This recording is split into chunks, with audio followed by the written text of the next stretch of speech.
Now with our stateful widget added, it's important to have a brief first look. I'll later have a more detailed look, but a brief first look at what Flutter actually does when setState is executed here. SetState is a function that forces Flutter to re-render the user interface. However, not the entire user interface of the entire app. Instead, what setState does in the end is it calls build again of this widget where you call setState. Now in our case, that is almost the entire app, right? My app, this widget here, with this build method, that is basically our entire app. But later in this course, we'll have bigger applications with more widgets where we split that into more custom widgets.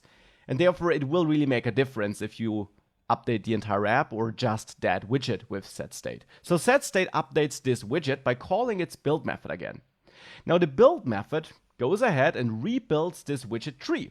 It basically goes through all these instructions again. Now that might sound very inefficient because the majority of this user interface didn't change, right? All the buttons are still the same, the app bar is the same, only this text changed. And therefore, Flutter, no worries, is pretty efficient about that. Internally, it has a lot of mechanism to go through that build method again, but to not re-render the entire UI again. So it does not redraw every pixel again. In the end, it just has its tools and its mechanisms to find out what changed on the screen and what needs to be redrawn. And therefore, it will find out that text here changed, that this widget changed because the text we passed to it changed, and it will only update this text here in the end.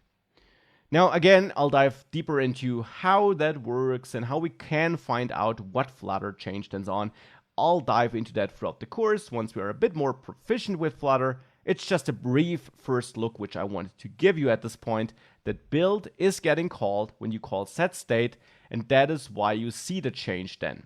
And that is also why you didn't see anything without setState, because then you changed the data, which is nice, but Flutter never executed build again, and therefore this widget tree never got rebuilt, and therefore this text with the updated text never made it onto what the user sees.